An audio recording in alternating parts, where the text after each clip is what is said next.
ഈശ്വരൻ ശബ്ദത്തിൽ കാലി കിങ്ങിണിക്കാട് ചുറ്റി നടക്കുമ്പോഴാണ് അവൻ അത് കാണുന്നത്.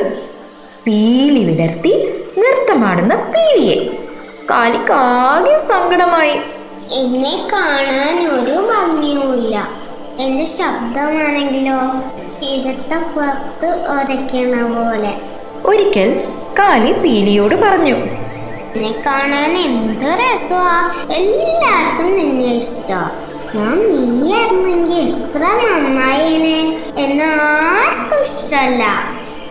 പീലി അത് കേട്ടതും ചിരിച്ചുകൊണ്ട് പറഞ്ഞു, എന്തിനാ നീ എന്നെ പോലെ ആകുന്നേ?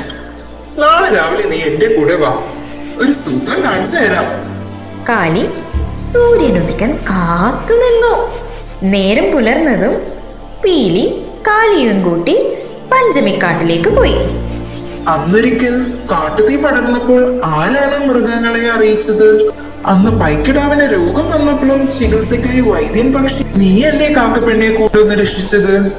എന്റെ വലിയ പീലികൾ ഉണ്ടായിരുന്നിട്ടും ആപത്ത് ഘട്ടത്തിൽ എനിക്ക് പീലികൾ കൊണ്ട് ഒന്നും തന്നെ ചെയ്യാൻ സാധിച്ചില്ല.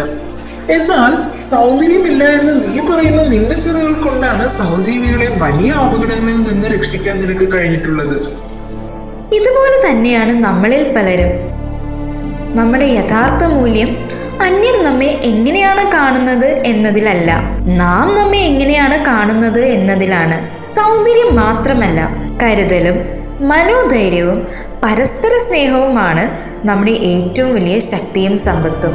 നിങ്ങളിൽ ഓരോരുത്തർക്കും പരസ്പര സ്നേഹവും മനോധൈര്യവും കരുതലും ഉണ്ടാകാൻ സാധിക്കട്ടെ എന്നാശംസിച്ചുകൊണ്ട് ഇന്നത്തെ എൻ്റെ കുഞ്ഞു കഥ ഞാൻ നിർത്തുകയാണ്.